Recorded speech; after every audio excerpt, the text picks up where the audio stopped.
Good morning, Little Masters, and welcome to today's Tolkien Times, a Prancing Pony podcast production. I'm the Man of the West. Thank you for joining me for First Stage Friday. Now, when I started Series 10 back in early June, I began reading through Of Tuor and His Coming to Gondolin. I thought it might take me 1.5 series. Maybe I could, make it 2. Well, how about almost 3 full series? And we've still got 4 gates to get through. We'll manage to make our way through 2 of them today, I think. Now, last time, Tuor stopped for a snack on his long road trip and made it through the gates of stone and of bronze. Today, we're going to climb the steepest slopes and get to the iron and silver gates. Now they came to the most toilsome road, for in the midst of the Orfalch the slope was at the steepest.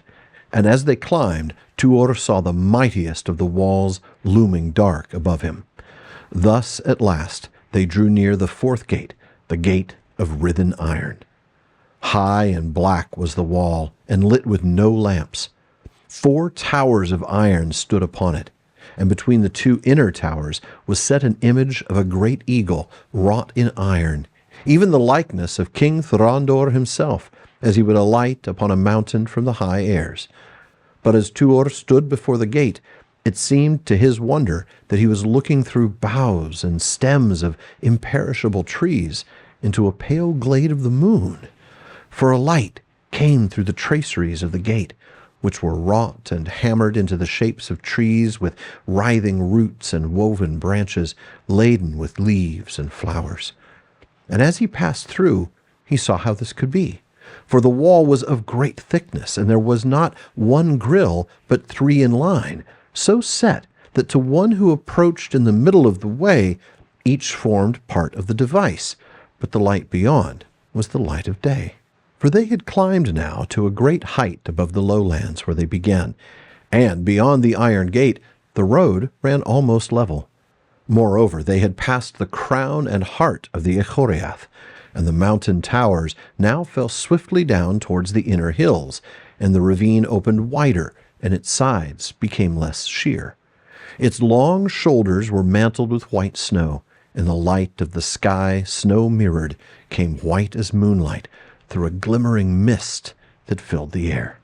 Now they passed through the lines of the iron guards that stood behind the gate.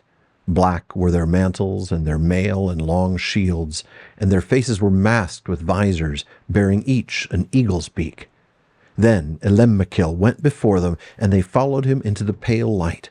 And Tuor saw beside the way a sward of grass, where like stars bloomed the white flowers of Uilos, the evermind that knows no season and withers not. And thus, in wonder and lightening of heart, he was brought to the gate of silver. The wall of the 5th gate was built of white marble, and was low and broad, and its parapet was a trellis of silver between 5 great globes of marble, and there stood many archers robed in white. The gate was in shape as 3 parts of a circle, and wrought of silver and pearl of Nevrast in likenesses of the moon. But above the gate, upon the midmost globe, stood an image of the white tree Telperion, wrought of silver and malachite, with flowers made of great pearls of Balar. And beyond the gate, in a wide court paved with marble, green and white, stood archers in silver mail and white-crested helms, 100 upon either hand. Then Elemmekil led Tuor and Voronwë through their silent ranks, and they entered upon a long white road that ran straight towards the 6th gate. And as they went, the grass sward became wider, and among the white stars of Uilos there opened many small flowers like eyes of gold. This is such a beautiful journey. I know we're taking it slow. We'll get to the last 2 gates next week and then finish the story in week 100. But it is so worth that slow pace. And we're going to start with the hardest part of the climb. Keep in mind, they're going from a river valley all the way up into the mountains. We're never given precise elevation data. Let's just say it's definitely uphill. But what I wouldn't give for precise elevation data and length of climb. Like I want to figure out what's the gradient, So just as the slope is at its most imposing, we get to what is arguably the most imposing of the gates, the gate of writhen iron. It's composed of a high black wall, unlit. I mean, that darkness has to be sort of just overwhelming. There are 4 iron towers on top of this high black wall, making it even more massive and imposing. And then we get a sculpture of Thorondor, made of iron, in the middle. But what's really interesting is the detail in the gate itself, because it's actually 3 gates, 3 grills, each crafted in such a way as to create the appearance of roots and branches, leaves and flowers. I love that because we've got iron crafted in a way that looks natural, right? That looks like something organic. It's heavy and it's imposing, but it creates a sense of light through the gate. The engineering is incredible here, and I would really love to see what this looked like. And it's a massive wall too, right? I mean, thick enough for 3 separate gates in a single line. And now the road gets easier, the mountains on either side less imposing as they near the top of the encircling mountains. It's not surprising, since it's winter and these are mountains in the north, that there is snow on the shoulders of the slopes and that the air is cool. And just as with the preceding gates, there's a military force behind it.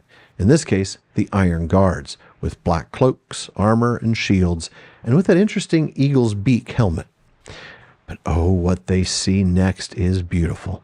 The pale light, and then an expanse of grass with the tiny white flowers of Evermind blooming. This is Uilos, yes, but it's also what you know of as Simbelmyna. Now the footnote explains, these were the flowers that bloomed abundantly on the burial mounds of the kings of Rohan below Edoras, and which Gandalf named in the language of the Rohirrim, as translated into Old English, Simbelmyna, that is, Evermind. For they blossom in all the seasons of the year, and grow where dead men rest. Then we get to another engineering marvel, the 5th gate, the Gate of Silver. Now the wall is made of white marble, with a silver lattice between huge marble spheres. Now the gate's described as being in shape as 3 parts of a circle. I just want to know, what 3 parts? Are these like sweeping arcs? Are they concentric circles? Precise 120-degree wedges that open from the middle? I don't know, but it sounds impressive, especially since it's made of silver and pearl to look like the moon, which of course is then echoed in the image of Telperion. And I love this sculpture of one of the 2 trees made of silver and malachite. Now, malachite is a bright green mineral that can be highly polished. So the entire tree is full color and bright. Even the flowers are made of pearl. Now, the plaza after the gate contains the forces as usual, 200 archers in 2 lines with silver armor on a marble courtyard. And now the white road goes straight. The grassy stretches get wider, and now there are small golden flowers among the Simbelmyna. Those small golden flowers are almost certainly Eleanor, like we see among the Nifredil at Lorien. And folks, that's it for today's First Stage Friday. Now, even though this run of First Stage Fridays has been a lot longer than I planned, I will someday, one of these days, get back to Fandom Fridays, hopefully in Series 14. So if you know anyone who should join me here for Fandom Friday, just let me know by emailing barliman@theprancingponypodcast.com. Please visit patreon.com/TolkienTimes to learn how you can support the show, get an ad-free feed, a monthly hangout with me, bonus weekly episode, and more. And then join me again tomorrow on today's Tolkien Times as we wrap up this week with Silmarillion Saturday. Subscribe to the TTT in your podcast apps or here on the PPP channel on YouTube.